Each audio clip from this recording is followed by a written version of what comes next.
Hello and welcome back to the shed and my MGF. So I've still got the cylinder head off. I do intend on putting it back on this episode, but before I do, there's a few things that I'd like to do. And that includes changing the camshaft seals in both ends. So that means taking back off the VVC belt that I changed in the last episode, doing a few checks, and changing a few of the seals that came with the kit that I bought. I don't intend on changing the stem seals. They are the seals that go between the valve and the head, because that involves taking the valves out, and I don't think it's necessary, so I'm not going to do it, rightly or wrongly. And I'm also not going to take the camshafts out or remove the cam carrier because I don't need to do those stem seals. So this is a relatively light cylinder head refresh. But if you want to see a full sort of refurb of a cylinder head, then check out the Double Duck Garage videos. They're really good. I'll add a link in my description. Okay, so I'm going to change the camshaft seals. I've actually already taken one out, so that just sits in there, and I've just sort of prized it out. But there is a special tool you can use, or you can sort of drill a hole in it and try and pull it out that way, but I was able just to dig into it. It's quite stiff because it's got like a spring collar on the inside. So I have actually managed to get that out, which is quite nice. And so I'm just going to clean up with an earbud that first one, just that surface there.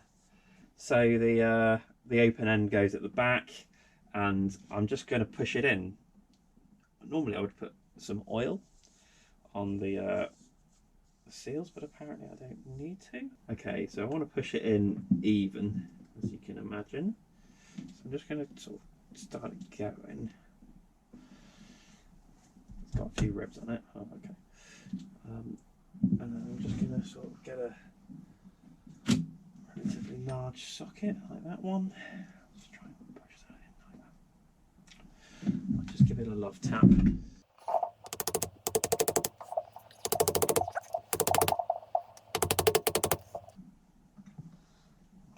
So that has actually gone all the way in, which is quite nice.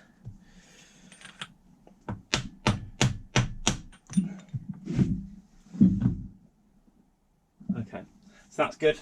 Alright, so I'm going to take this sprocket off then, hand tight, which is handy. And then you can see the seal in here. So, as I mentioned, I'm happy to destroy the seal, so I'm just going straight to the middle of it.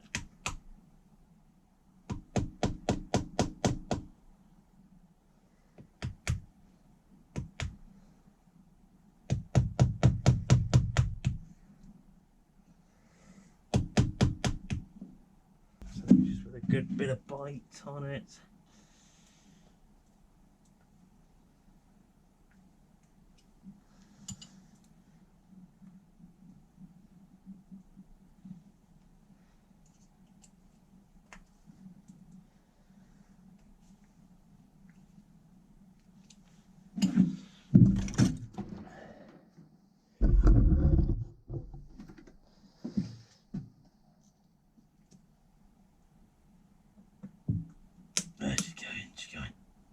There we go.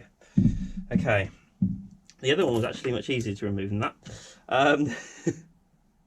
Oddly. Okay. To the bore evenly. There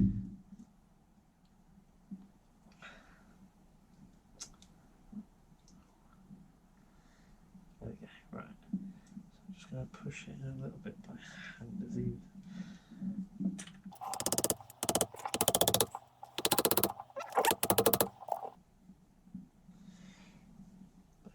They're in. Cool. Good stuff.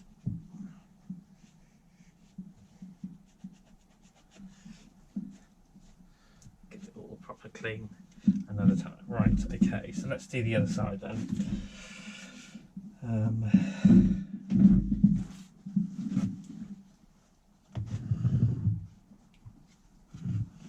She's got some weight.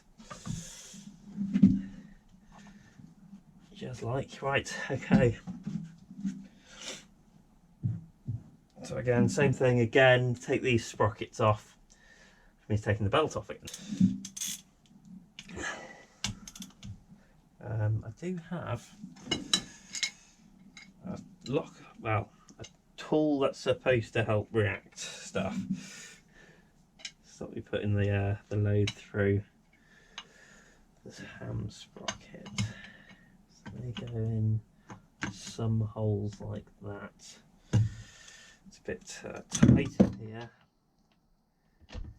It's a bit tight. Let's see if we've got some other holes that give me some room. Not really. There you go, that'll do, that'll do, alright.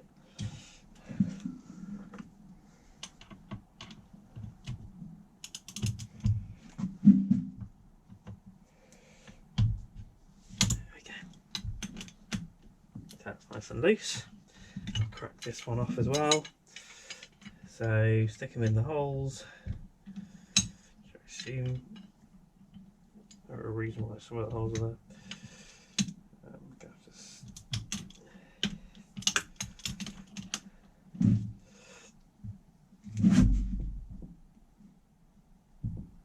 Oh, jeez. I have to go get the persuader.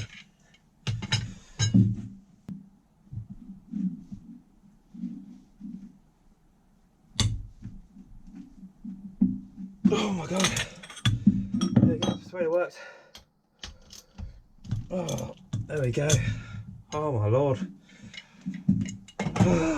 Right, okay. Let's put this in a position that I want it to be in. So when I did this last time, I said that when I try to align these two markers in the centre, one there, they didn't want to stay there. It turns out they need to be pointing outwards, which is what I think I did from memory.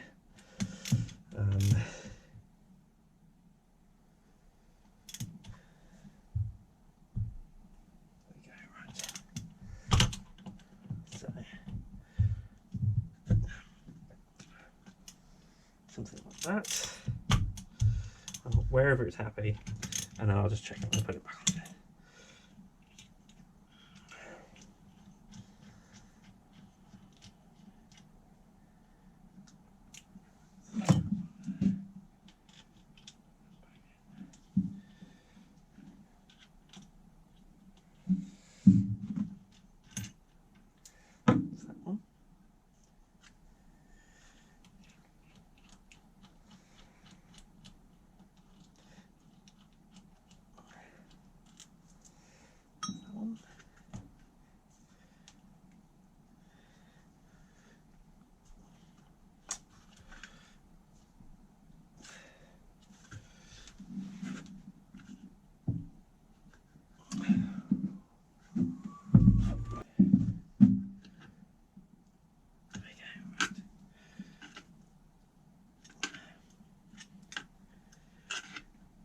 There we go.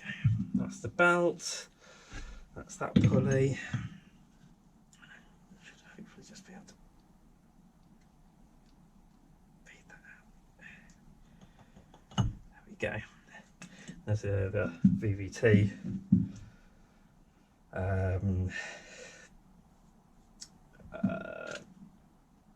Mechanism. That's the word I'm looking for. Right. Okay. So again. I might just take this backing plate off just so I can give it a little bit of a clean. I'll just quickly take that off.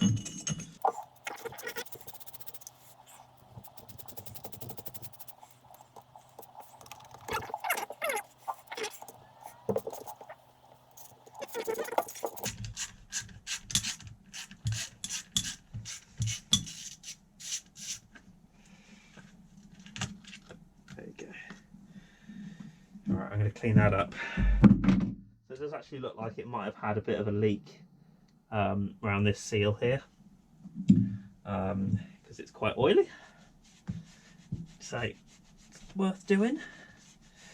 And I've had to take the camshafts off anyway, and I've had to take that pulley off to change the belt, so it is worth doing. So again, I'm just going to take this off in a similar fashion as I did last time. So I'm just going to tap in a really pointy cross-headed screwdriver.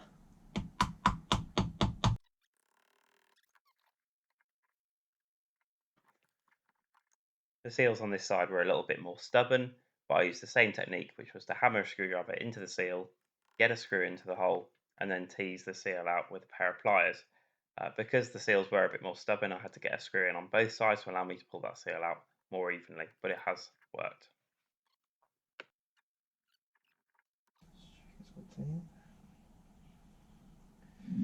Okay.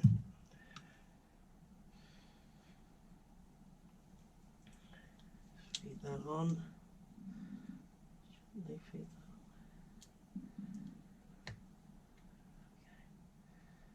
That's quite nice. It's looking quite flat. Where's my big socket gone? Here it is. What is that? That's a 30. Seems to be a good size.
Cool. Everything's tight. There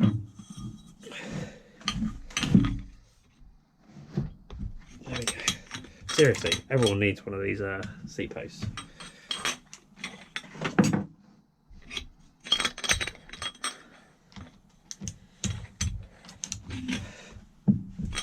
we go. So I'm taking this off because I'm replacing the little seal under it. Also, it gives me an opportunity to have a look at how a VVC system works. Also, there's like a plunger underneath. Okay. That's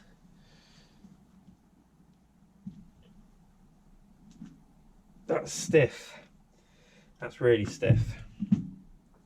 Why is that so stiff? Anyway, there's a little gasket here. This is what I'm going to replace. You can see it there in the pack.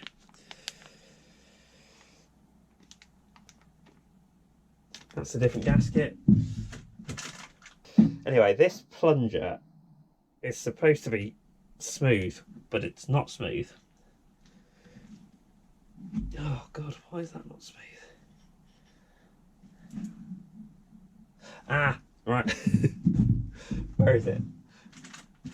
This one goes on the underside of this. There you go.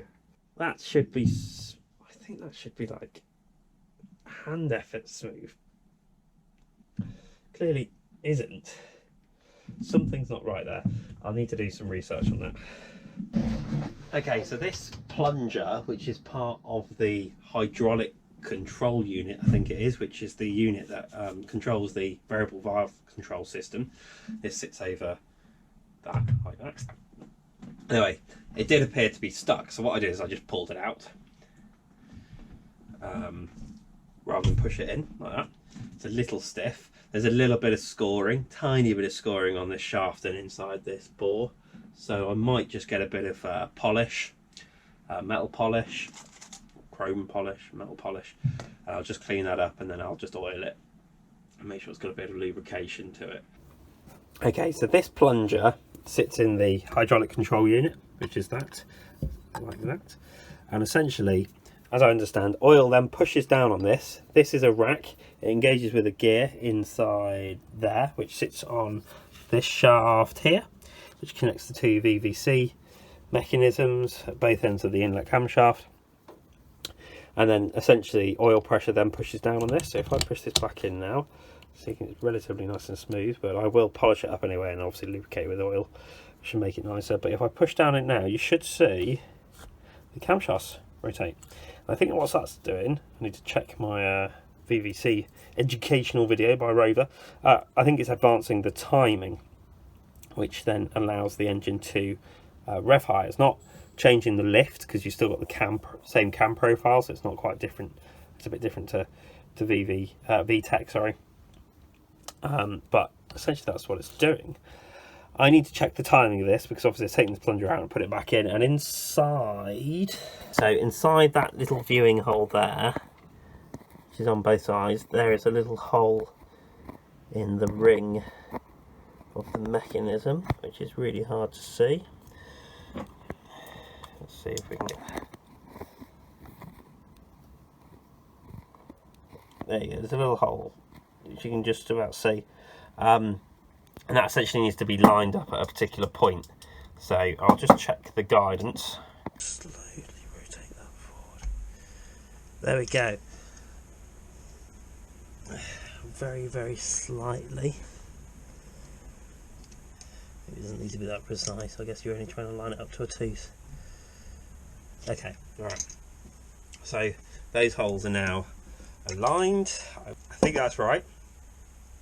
It's not at the end of its travel like it sort of suggests it should be. Now I put that at the end of its bore. Okay.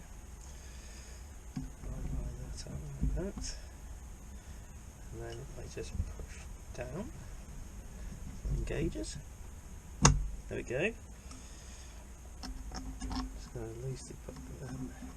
So I need to check because I think the timing hole should now be visible, and they are not because that first engagement sort of pushed it over the edge. So I think what should actually happen is I push it to the end of its travel, and then when I put the plunger on, which is then at full stroke, the holes are visible. So fit hydraulic control it, fit and lightly tighten 3 bolts. Check that the timing slots are both visible on front and rear control sleeves. Well, they aren't, so I think what I need to do is actually take this back off, turn that gear around all the way to the end of its travel, then put this on, and then check the holes are visible. Well, I'm just going to draw them in gently and check those holes are visible, which they are. So the hole in there, so the hole in the mechanism, which is on here, aligns to the viewing hole, which is great. And then in theory it suggests putting some compressed air through there to check that the plunger works, but I haven't got a compressor, so I'm just going to torque it up instead. As you can probably see, I look visibly older, and that's because I haven't worked on the MG for quite a while, rather than having some sort of condition that makes my hair grow really quickly. A couple of excuses for that. I've had other issues with my cars that I've had to prioritise, and I've come to a bit of a conundrum with the F because the cylinder liners are at different heights. So the cylinder liners in the K series are floating, which means they are inserts and they can move up and down in theory. There are also wet liners, as I understand, which means the cooler goes right around the actual liner, sort of flooded. And they're at different heights. So the 2 outer ones are flush with the surface of the block and the 2 inner ones are slightly higher. I understand this is a bit of an issue if I was going to fit a multi-layer gasket, which I'm not.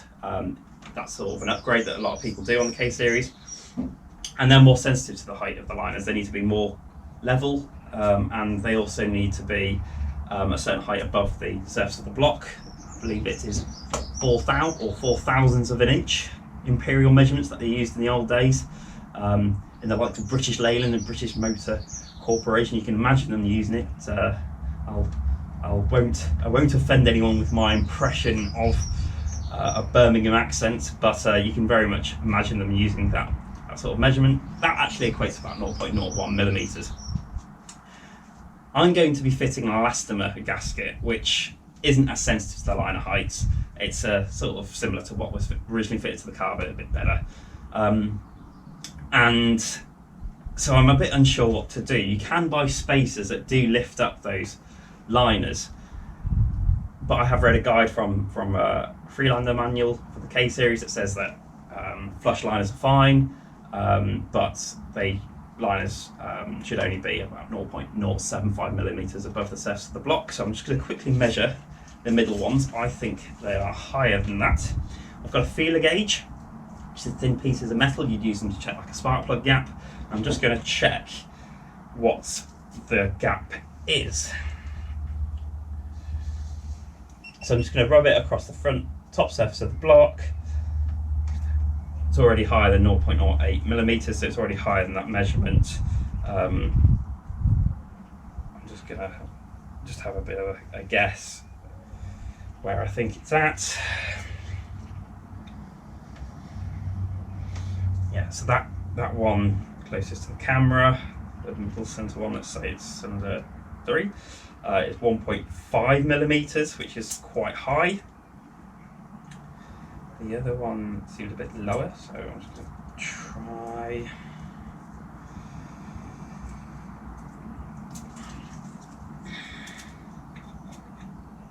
Yeah, so this one is about 1.3 millimeters. So that's quite a bit higher than that 0.075 millimeters, almost double. I don't know if that's a problem, to be honest. All the things I've read have said about the cylinder lines being too low, as in below the surface of the block, not too high above it. So I'm not too sure what to do. I really need to get this car done now. It's been sat around for a while, and I need to get some enthusiasm to get it done. So taking out the liners is not something I really want to be doing at this point in time. It's a bit of a faff. So yeah, I'd like to get away with it if I can. I do plan to use this car in summer, and it's not going to be a showroom museum car. I just want it to be a nice usable car to use and sell on. So I really welcome any views you have, whether you've come across this problem before, what you did, whether that had any sort of implications if you ignored it or doing the job, or if you know better technically what I should do, whether the liners being too high are an issue and at different heights. So I'm not too sure what to do. I will, in the meantime, start doing other jobs concurrently so I can get this car moving. All I've done in the most recent times is I've bought a pair of mud flaps, which really isn't what I needed to be focusing on. But yeah, really welcome your views, welcome your patience. Really want to get this car done.